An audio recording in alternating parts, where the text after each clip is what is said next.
lunch, though. Yeah? Yeah. Why? Before lunch, there was still a little, sadness, but it kind of like, I have to go and I have to leave you, and it was such a beautiful experience that I didn't want the experience to end.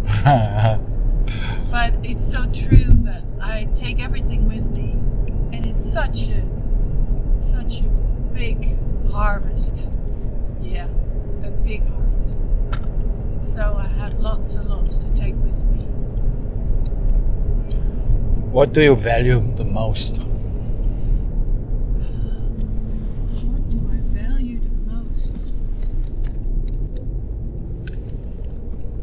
My discovery of purpose. I never got quite clear on that. It stayed kind of vague. And I think I had it somehow mixed up with the worldly understanding of purpose.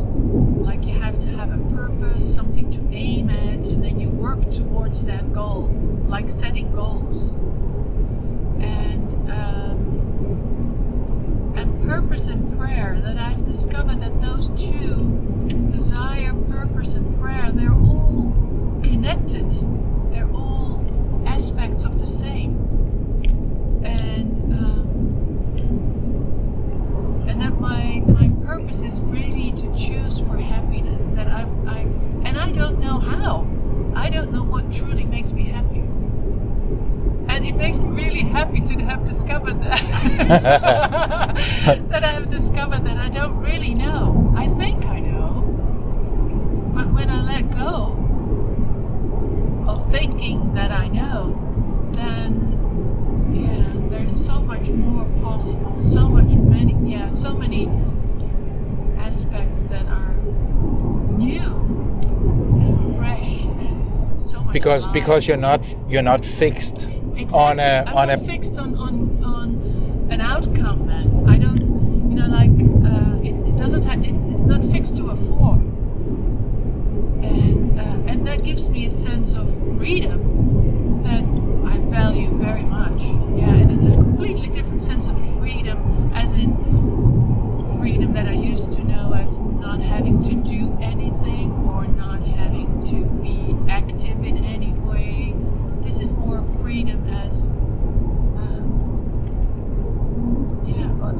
not being attached. Yeah, it's quite different. So what was the circumstances around that realization? How did that happen? Well, what really helped was the whole thing around the coronavirus, actually, because that, not in the beginning. I've been now on the devotion. My devotional retreat was for 6.5 weeks altogether.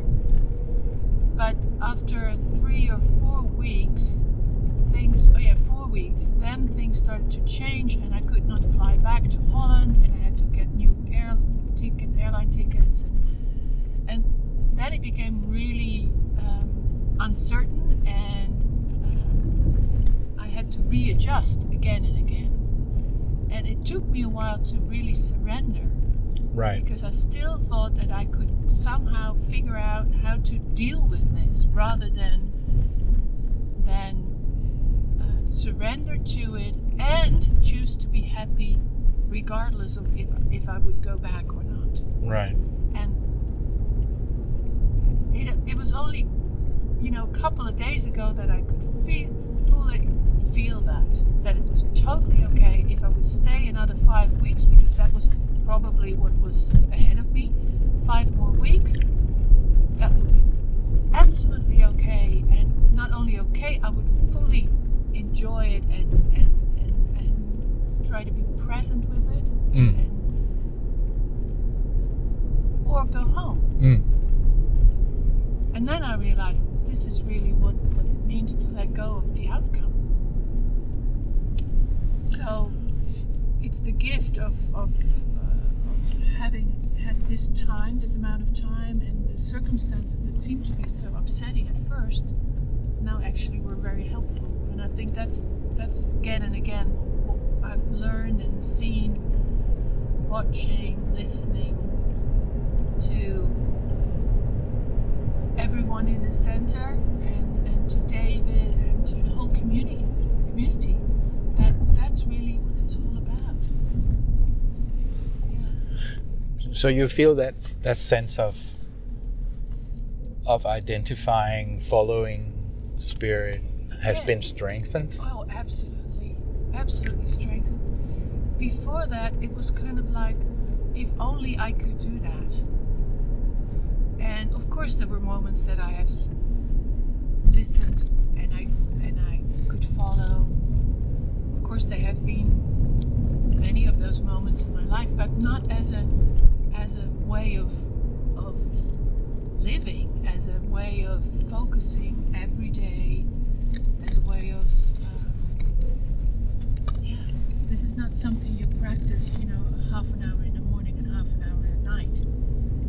So, okay, I've done that, can check that one, cross that one off the list. It really is a way of life. And I think that when I went to the retreat in Holland in October last year, and I listened to everyone, from the community, David, Emily, Francis, all of them, I thought they do live what I truly long for. I want more of that. I want to see if I can have a personal experience with that rather than listen to other people having it. So that made me decide to come. Right. Yeah. So that was their motivation. That was the motivation. I want to experience what it's like to listen and follow Spirit. Yeah. So, how do you experience that? How has it changed? Yes, it has changed. The way Spirit communicates, it's far more in greater variety than I had made it up in my mind. I thought it would be either an inner voice, so I would hear words, or I would, a book would drop off a bookshelf, and then I said, "Oh, that's the one," something like that. Big things. Yeah. But here, during my stay, I've really practiced accepting that Spirit would speak through everyone, everything, all the time. Now that's a stretch from books dropping off a shelf or an inner voice. So that has been a practice that at times I could not accept at all. I was really fighting it, like this can't be Spirit. Or moments that I could really relax into it, and that okay, if this is what's been given, I'll follow. Also, when I don't like it, I'll follow. And by being able to practice that with other people around me who are living that way, who are practicing far more, have many more years of practice, and are really showing me that it's not only possible, but that they're so happy with it too. That really helps me to just move one step at a time. Say, okay, I don't know what this is for, but it's been given, so I want to accept it as a gift and then see what happens. Beautiful. So, yeah. But that's really by being with people who live this way. Yeah. That's so important. Yeah.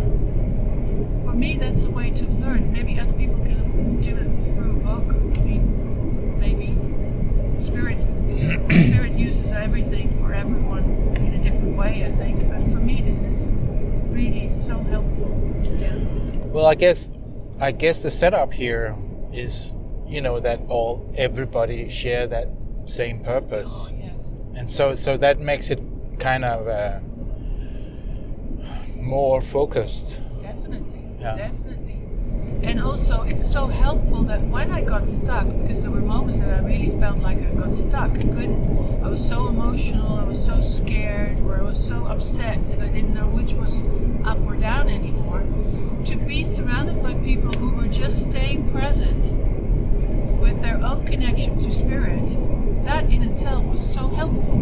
They didn't try to fix me, they didn't try to do anything with it, all the feelings that I had, but they didn't push it aside either. I didn't have to, get my act together and, do something other than what I was doing. So that really gave me a sense of, okay, they are trusting it. I'm not trusting it, but they are trusting it. So maybe I can let go a little of the control, of the fear, whatever it was.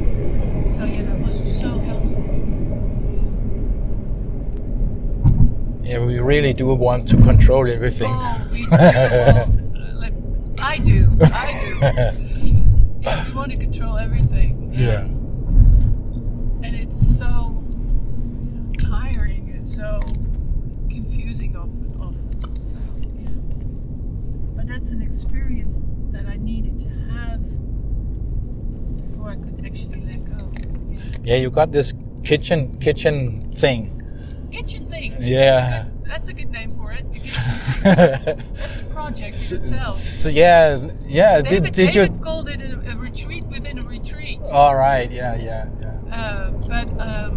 It's the area of the kitchen as an area to practice, follow, and listen and follow. That gave me many lessons in watching my mind and letting go of control. Absolutely, and being with whatever happened, and seeing how often I wanted to please people or wanting to do a good job or earn some sort of justification of being there even, or wanting to do something other than watching my mind. I thought I needed to do something.